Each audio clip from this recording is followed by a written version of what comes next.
Today is Tuesday, December 22nd, and as you see, I am not drinking my usual coffee when I do this program because it also coincides with Asara B'Tevet, the 10th day of Tevet in the Jewish calendar, a date that commemorates the laying siege around the city of Jerusalem. This is how the destruction of the temple started.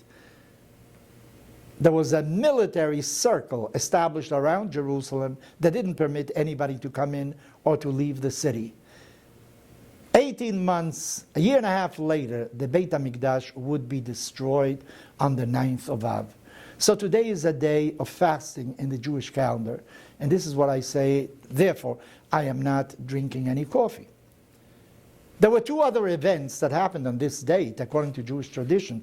One is that King Ptolemy engaged 70 savants, 70 erudites from the Jewish people to translate the Torah into the Greek language. He placed them in 70 different cubicles and asked them each to do it. According to our tradition, they all translated the Torah in the same manner. But our rabbis considered the Greek translation, which is called the Septuagint, to be really a tragedy for the Jewish people. Because the translation was literal. Wherever the Torah said, that's what they translated. However, in the Jewish tradition, we have two sources. One is the written Torah, the other one is the oral Torah. There's also an explanation of what the Torah says. And a very important example that is usually cited is the following. The Torah says, an eye for an eye. But our rabbis interpreted in a different manner. It is the value of an eye for an eye. You have to have monetary compensation when you do such damage. But what do you gain by taking out the eye of the aggressor?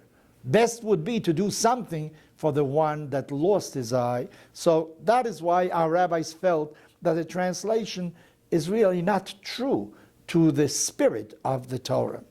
Another event that happened was that Ezra HaSofer, one of the giants of the Jewish people, passed away on that day. He led the return of the Jews from Babylon to the land of Israel after the destruction of the first temple. And he was really a forerunner of the construction of the second Beit HaMikdash.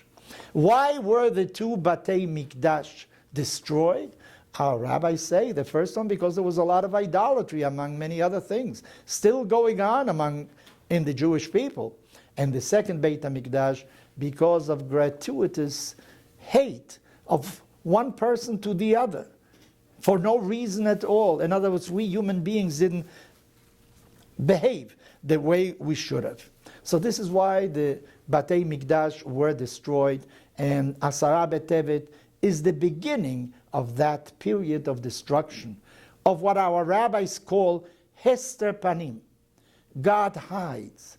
He doesn't make himself present. At least we feel that he is not with us. We don't feel his presence. Maybe he is there, but we don't feel it. So God hides, so to speak, from the events that take place for the Jewish people.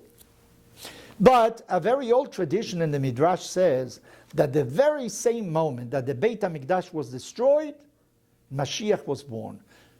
The Savior of the Jewish people was born at the same moment. How is that? Well, the Talmud also says when a person is going away on a long trip, he should look with love toward his wife. In other words, the moment when you separate from something, that's the moment when you feel closest. Have you ever been to a house of Shiva where people are mourning the death of a relative? All those that are mourning, in a sense, feel closer to each other because they have in common a tragedy, a death that occurred in the family. That makes people come closer to each other.